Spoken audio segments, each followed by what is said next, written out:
नागा साधुओं के बारे में, जो कि महाकुंभ के चलते प्रचलित चल रहा है। तो आज हम बात करेंगे नागा साधु कौन होते हैं, क्या इनका काम है, समाज में क्या योगदान है इनका।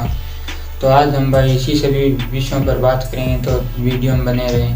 तो सबसे पहले बात करें नागा साधु बनने की प्रक्रिया के बारे में। नागा साधु बनने की प्रक्रिया बहुत लंबी तथा कठोर है।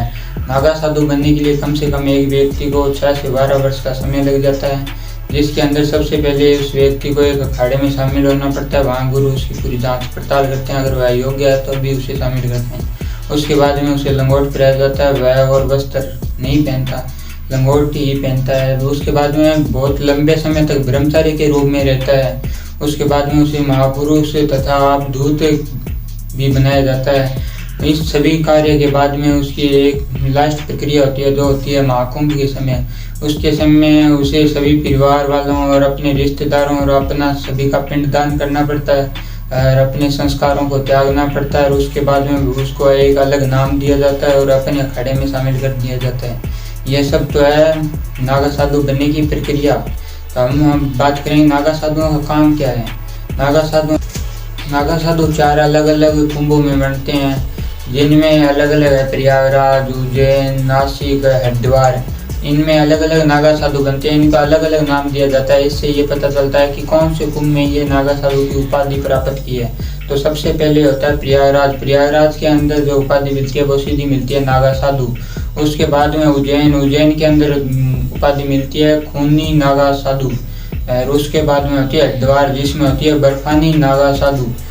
लास्ट के अंदर जो होती है उसके अंदर होता है नासिक में होती है खिचड़िया नागा साधु की उपाधि मिलती है।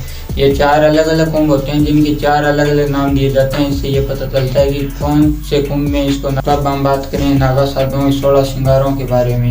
नागा साधु 16 श्रृंगार करते हैं, जिसके बिना नागा साधु अपने आप को दूर मानते हैं, जिसमें लंगोट, बबूती, चंदन, लोया चांदी के कड़े, पंचकेश जैसी और भी चीज़ें होती हैं, जिनमें हाथों में लोहे के कड़े, रुद्राक्ष की माला, कमर में माला, माथे पे रोली, पंचकेश, कमंडल, गुंथी हुई जटाएं, ऐसे श्रृंगारों के साथ ही नागा साधु अपने आप को पूरा मानते हैं। इतिहास के बारे में जब हम पढ़ते हैं तो 5वीं 8वीं शताब्दी के आसपास जब शंकराचार्य ने भारत का भ्रमण किया था, तब उन्होंने कहा था कि आने वाले समय के अंदर शास्त्रों को बचाने के लिए शस्त्रों की जरूरत पड़ेगी, जिसके अंदर उन्होंने नागा साधुओं के अखाड़े का निर्माण किया था, जिसके अंदर धर्म की रक्षा के लिए आने वाले समय में शास्त्रों के साथ शस्त्रों की भी जरूरत पड़ेगी।